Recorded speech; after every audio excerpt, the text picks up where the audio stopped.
최고위원회의 시작하겠습니다. 국민의힘은 오늘 광주를 찾을 예정입니다. 5.18 민주묘지를 찾아 참배하고 민주주의를 위해 쓰러져간 5월 영령들의 숭고한 희생 앞에 머리 숙이겠습니다. 5.18 민주묘역 조성, 5.18 특별법 제정은 모두 국민의힘의 전신인 신한국당 시절 김영삼 대통령의 위대한 결단으로 이루어진 것들입니다. 또한 우리 당 강령에는 5.18 민주화운동 정신과 조국 근대화 등 산업화 정신을 동시에 계승한다고 명기되어 있습니다. 저는 이 두 정신이야말로 대한민국을 지탱하는 두 개의 위대한 기둥이라 확신합니다.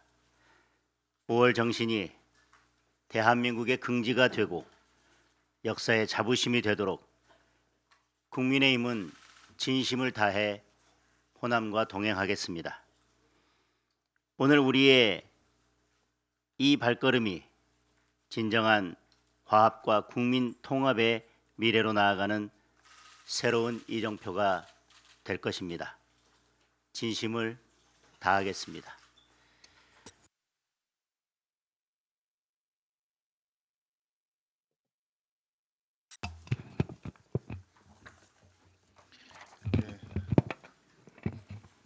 한미 관세 협상 관련해서 정부는 1,000억 달러의 에너지 구매, 1,500억 달러의 기업 투자 이외에 대미 투자 규모를 총 3,500억 달러로 합의했고, 이 중에 현금 투자는 연간 최대 200억 달러씩 총 2,000억 달러 규모로 추진하겠다고 밝힌 바 있습니다.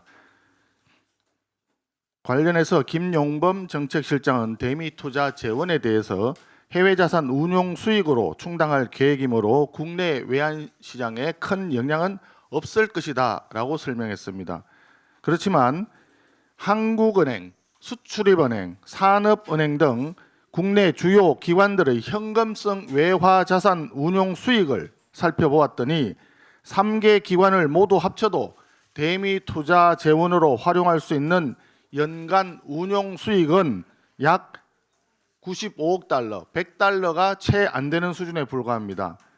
한국은행의 경우 외화자산 운용 수익 중 의무 적립금을 70%를 제외하면 64억 달러 수준밖에 안 됩니다. 수출입은행은 28억 달러, 산업은행은 2억 달러, 도합 95억 달러 내외입니다. 여기에 한국은행 의무 적립금까지 다 포함하더라도 123억 달러 정도가 한계입니다. 이 액수조차도 가용자원을 모두 연끌해서 쓴다는 가정 아래 이론적으로 가능한 수치일 뿐입니다. 이것을 매년 집행하게 되면 환율은 지금보다 더 오를 수밖에 없고 환투기 세력의 작전이나 만일의 경우 있을 수 있는 외환위기 가능성에 대응하기 위한 역량은 매우 부족한 형편입니다. 그래서 매년 200억 달러라고 하는 막대한 금액을 도대체 어디서 어떻게 조달할 것인지 정부에 묻고 또 묻지만 정부는 답변을 회피하고 있습니다. 진정으로 국민과 함께 걱정이 앞섭니다. 혹시 모든 국민의 노후를 지키고 있는 국민연금을 설마 뺏쓰지는 않겠죠? 국민은 요구합니다. 결단코 국민연금을 대미 투자 재원으로 활용할 생각은 버리십시오. 결과적으로 이 모든 문제의 원죄는 이재명 대통령이 외환 보유고나 재정 여력을 충분히 고려하지 않은 채 무리하게 3,500억 달러 투자를 졸속 합의한 데 있습니다. 또한 한덕수, 최상목 대행 등에게 관세 협상을 다음 정권으로 넘겨라라고 강압했던 이재명 대통령이 가장 큰 원인 제공자라고 할 것입니다. 그 결과 이제 국민의 혈세와 노후 자금이 외화로 유출될 위험에 놓이게 된 것입니다. 관세 협상 결과가 명비어천가만 가득한 깜깜이 협정이라는 비판이 그래서 나오는 것입니다. 다시 한번 이재명 대통령에게 요구합니다. 대미 투자 재원 조달의 구체적 방안과 협상의 전말을 국민 앞에 명명백백하게 밝혀주기 바랍니다. 아울러 이처럼 천문학적인 규모의 외화가 해외로 유출될 수 있는 사안은 국민 경제에 심대한 영향을 미칠 중대한 사안입니다. 당연히 헌법 제60조에 따라 국회의 비준 동의 절차를 거쳐야 한다는 점을 다시 한번 강조합니다.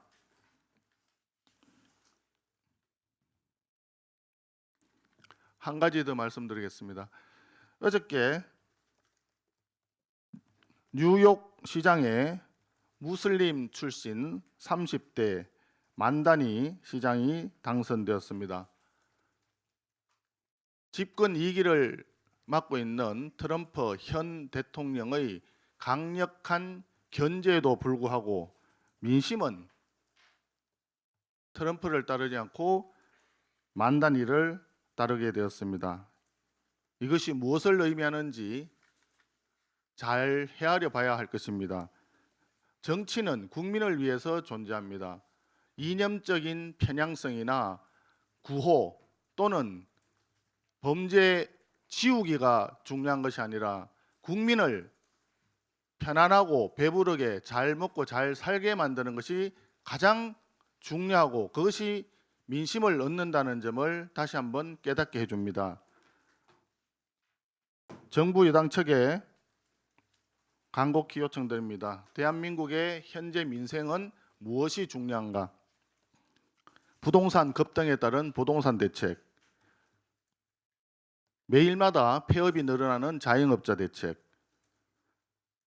수년간 청년층 쉬었음이 급증하고 있는 상황에서 제대로 된 일자리 창출 정책, 관세 협상 이후 환율 급등으로 실험하고 있는 기업들을 어떻게 지원할지 산업 정책, 돈을 모아도 후손들에게 물려줄 수 없는 상속세, 과다한 상속 증여세 세제 정상화 대책, 정년 연장 문제, 국민연금 개편 문제, 외국인의 의료 쇼핑 개선 문제, 허다한 일들이 있습니다. 정부 여당은 정치적 구호를 외치거나 야당의 요구를 묵살하고 야당을 말살하려고 하지 마시고 이러한 민생 문제에 대해서 진지하게 야당과 대화할 생각을 먼저 해주기를 국민의 이름으로 다시 한번 요청드립니다. 이상입니다. 예, 안녕하십니까. 최고위원 신동욱입니다. 민주당이 애당초 해서는 안 될 재판 중지법이라는 것을 밀어붙이더니 갑자기 철회했습니다. 그런데 대통령실의 말이라는 것이 또 가관입니다. 대통령 비서실장까지 나서서 대통령을 정쟁 속으로 끌어들이지 말라고 합니다. 이게 무슨 뜬금없는 얘기입니까? 애당초 대한민국 정치를 정쟁의 한복판으로 끌어들여서 큰 혼란을 만들어낸 사람이 이재명 대통령 본인 아니었습니까? 역사상 12개 혐의, 5개 재판을 받는 피고인 대통령이 또 있었습니까? 이런 사람을 대통령으로 만들고 추앙한 것이 바로 민주당입니다. 민주당이 이재명 대통령 구하기가 아니라면 왜 재판 중단법이라는 무리수까지 두면서 추진을 했겠습니까? 민주당과 이재명 대통령은 누가 뭐라 그래도 공동 운명체입니다. 그런데 갑자기 대통령을 정쟁에 끌어들이지 말라는 얘기는 무슨 얘기입니까? 민주당이 추진하는 검찰개혁, 사법개혁이라는 것도 그 실체를 들여다보면 다 마찬가지 아니겠습니까? 검찰 캐비넷에 들어있는 이재명 범죄 수사 기록 없애기 위해서 검찰청을 불태우는 것이고 혹시라도 대법원까지 가서 유죄 판결 받을까 봐 대법원장 압박하고 대법관 자기 편 만들기에 나서고 있는 것 아닙니까? 그것도 안심이 안 되니까 3심제를 위헌 논란까지 부르면서 사심제로 만들어서 대한민국을 소송 지옥으로 만들려고 하는 것 아닙니까? 소비 쿠폰이다, 기본소득이다, 뭐다 해서 돈 풀어서 국민들 환심 사고 동시에 국가 시스템 망가뜨리면서도 이재명 대통령이 나는 성군이요, 나는 착한 사람이다라고 말장난으로 피해가려고 하는 것이 과연 올바른 정치겠습니까? 너무 현란하다 못해서 이제는 현기증이 날 지경입니다.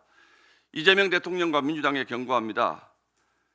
여당이면 여당답게, 대통령이면 대통령답게 정정당당하게 국민들을 대하고 잔기술로 더 이상 국민들을 속이려 들지 마시기 바랍니다. 이상입니다. 네, 최고위원 김민수입니다. 지방선거가 약 7개월 앞으로 다가왔습니다. 오늘은 사전투표제에 대한 제언을 드리고자 합니다. 선거제도는 민주주의 근간입니다. 주권을 행사하는 선거제도, 가장 높은 수준의 국민 신뢰가 수반되어야 하는 것이 당연합니다. 지난 10월 사전투표제에 대한 헌법재판소의 합헌 결정이 있었습니다. 비록 사전투표제가 법이 정한 선거기간을 보장치 못하지만 유권자의 판단을 저해한다고 보기 어렵고 투표 편의를 증진한다는 것이 그 이유입니다. 헌재의 판단은 존중되어야 하나 합헌이 곧 제도의 완결성을 의미하지는 않습니다. 사전투표에 대한 논란은 선거 때마다 반복됩니다. 투표에 대한 작은 의혹도 사회적 갈등을 야기하며 선출된 권력의 신뢰를 약화시킵니다. 제도에 대한 불신을 가져옵니다. 국민 갈등, 결국 사회적 비용으로 돌아옵니다. 입법부는 사전투표제를 편의성 관점에서만 바라볼 것이 아니라 이젠 제도적 신뢰의 관점에서 재검토할 필요가 있습니다. 투표율을 높이고 유권자 편의성을 후보자에게 법이 정한 선거운동 기회를 보장할 수 있는 방법은 충분히 존재합니다. 예를 들어 본투표를 이틀간 진행하는 48시간 투표제 등을 실시한다면 투표자에 대한 불신과 혼란을 줄임과 동시에 선거법이 규정하는 선거운동 기간을 보장할 수 있습니다. 뿐만 아니라 사전투표와 같이 투표율을 높일 수 있는 현실적 대안이 될 것입니다. 사전투표제, 국민 편의와 투표율 제고를 위해 필요한 제도이지만 편의보다 투표율보다 우선되어야 할 가치는 대한민국 선거 시스템에 대한 국민 신뢰입니다. 아직 7개월 남았습니다. 제도 개선을 위한 시간은 충분합니다. 입법부가 불필요한 사회 갈등을 최소화하고 선거제도의 투명성과 공정성을 높일 수 있는 선거제도 개선을 해주시기를 촉구합니다. 국민의 신뢰를 잃은 제도를 계속 일방 주장하기만 한다면 이재명 정권 역시 그 수명을 다하지 못할 것입니다. 제도는 국민 신뢰가 기반되어야 합니다. 사법제도 역시 마찬가지입니다. 이재명 재판 속개합시다. 이상입니다.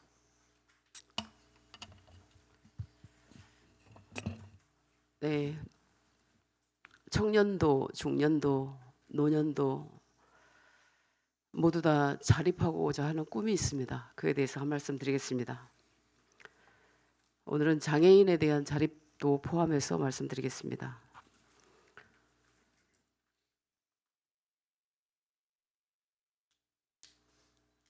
장애인 정책의 궁극적 목표는 자립입니다. 그러나 경기도는 지난 3일 발표한 2026년도 예산안에서 장애인 자립생활 지원, 장애인 가족 지원, 장애인 쉼터 등 장애인 자립 관련 예산을 10년 전 수준으로 대폭 삭감했습니다. 이에 한국장애인 자립생활센터 총연합회와 경기도 장애인 자립생활센터 총연합회가 이례적으로 성명을 냈습니다. 경기도가 도정 실패로 인한 세수 부족을 장애인 복지 예산으로 메우려 한다라고 분통을 터뜨렸습니다. 이분들 대신에 경기도와 도의회에 다음 두 가지를 촉구합니다. 첫째, 장애인 복지 예산 삭감을 취소하고 전면 재검토하라. 둘째, 재검토 과정에 자립생활계와 장애인 단체 등이 참여하는 공식 예산 협의체를 구성하라. 장애인 예산은 시혜가 아닙니다. 그분들의 꿈을 지키는 존엄이자 인권의 최후 방어선입니다. 민주당도 민생 회복 쿠폰 같은 단발성 시혜적 이벤트를 벗어나 장애인 자립과 같은 생산적 선순환 복지에 집중하길 바랍니다. 그것이 책임 있는 집권당의 자세입니다. 다음은 청년의 꿈에 관한 이야기입니다. 대한민국 청년 너무나 불안합니다. 왜 의대로 몰리겠습니까? 불안해서 그렇습니다. 청년들의 궁극적 목표도 자립이며 그 핵심은 일자리입니다. 그러나 어제 지난 대선에서 민주당 이재명 후보와 선거연대를 맺은 한국노총과 민주노총이 올해 안에 65세 정년 연장 입법을 통과시키라고 압박했습니다.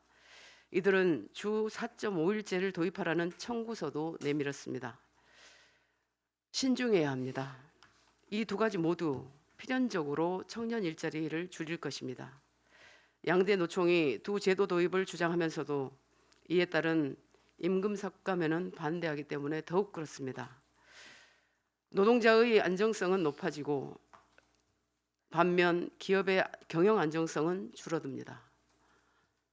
모순적 상황이 지속될 겁니다. 근로시간은 줄겠지만 신규 채용은 늘어나지 않을 겁니다. 다시 한번 말씀드립니다. 신중해야 합니다.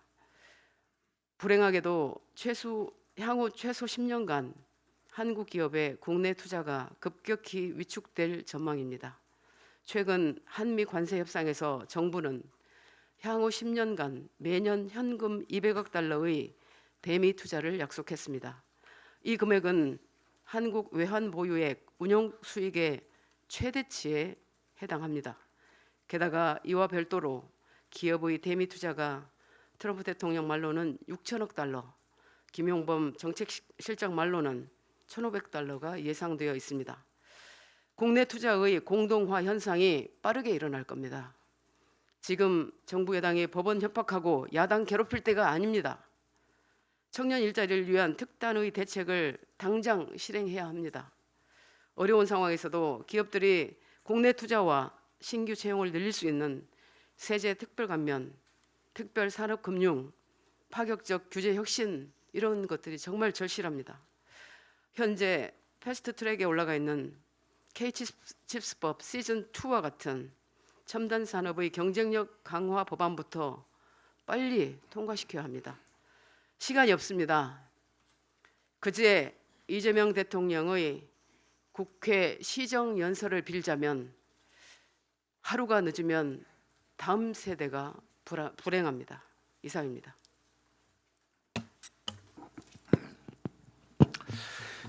이솝우화의 당나귀 이야기가 나옵니다. 주인의 품에 안겨 재롱을 부리는 강아지가 너무 부러운 나머지 옆에서 지켜보던 당나귀가 자기도 귀여움을 받으려고 주인 품에 안기려고 달려들었다가 몽둥이 찜질을 당한 당나귀 이야기입니다.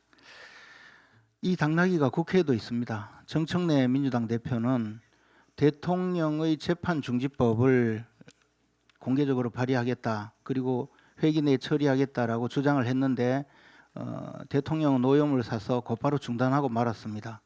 피고인 대통령께서는 재임 중에 재판 중단을 원하는 것이 아니고 배임죄도 없애고 선거법도 고치고 검사들이 공소 취소도 하고 해서 영구적으로 재판을 받지 않기를 원하는데 재임 중에만 재판을 연기해주겠다고 하니까 분노하는 것 당연하지 않겠습니까? 몽둥이 찜질을 하는 것 당연하지 않겠습니까? 물론 언론인 중에서는 이런 대통령의 심정을 가장 잘 알고 있는 정청래 대표가 퇴임 후에는 반드시 재판을 받아 교도소로 가라는 빅엿을 먹이려고 했었다라는 추측을 내놓는 분도 있지만 제가 아는 정청래 대표의 수준은 그 정도는 아닙니다. 이런 정청래 대표가 지금 어제 추경호 전 원내대표의 영장 청구를 두고 만약에 영장이 발부되어 구속되면 국민의힘은 100번, 1000번 해산되어 마땅하다. 100번이나 해산될 것이다. 이런 주장을 합니다. 즉 정청래 대표의 입으로 이 당나귀 수준으로 말한 것인데 결국 추경호 원내대표의 영장 청구는 국민의힘을 해산시키겠다는 그런 의도하에 시작된 밑거리입니다라는 것을 확인해주고 있습니다. 추경호 전 원내대표가 영장이 발부되어 구속되면 곧바로 국민의힘 해산 요구를 할 것이고 아마 좌파 일색으로 구성된 헌법재판소에서 어떤 결정을 할지 저희들은 사실 그 예상을 해볼 수도 있습니다. 그러면 결국 추경호 원내대표의 구속영장은 일당 독재로 가는 지름길이 됩니다.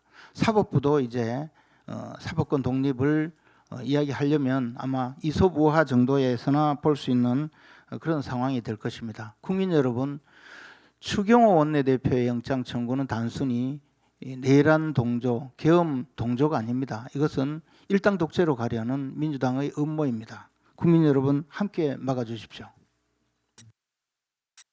입니다. 최근 정부와 여당의 대북 통일 정책 기조에 대한 국민적 우려가 커지고 있습니다.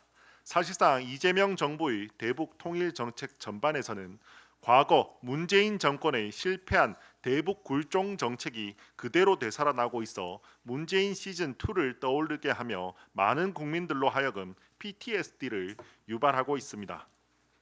민주당 일각에서는 김영남 전 북한 최고인민회의 상임위원장 별세와 관련해 조문단 파견을 검토해야 한다는 주장이 나오고 있습니다. 김영남은 북한 김씨 일가 3대 세습 동안 최측근으로서 얼굴 역할을 해온 핵심 인물입니다. 그런데 여권에서는 그의 출신 지역과 학력까지 언급하며 불필요한 미화 동정 분위기를 만들고 있습니다. 국민 정서와 국가 이익과 무관한 논의입니다. 멀리 북한까지 조문 가지 마시고 가까이 있지만 단 한 번도 가지 않은 대전 현충원을 방문하여서 천안함 폭침과 연평도 포격으로 전사한 우리 장병들에게 예를 표하는 게 우선이라고 생각합니다. 어제 검찰은 서해 공무원 피격 사건 은폐 혐의로 문재인 정부 안보라인 책임자들에게 실형을 구형했습니다. 북한에 의해 우리 국민이 잔혹하게 살해되고 시신까지 훼손된 사건임에도 당시 정부는 유엔 정전 선언을 위해 우리 국민을 월북자로 몰아 고인을 모욕하고 진실을 덮으려 했습니다. 사람이 먼저라는 문재인 정부 차원의 명백한 고의 범죄이며 제2의 수직힘 사건입니다. 그러나 현 정부와 여당은 침묵하고 있습니다. 북한 눈치를 보느라 김정은 심기경호에 몰두하는 것입니까?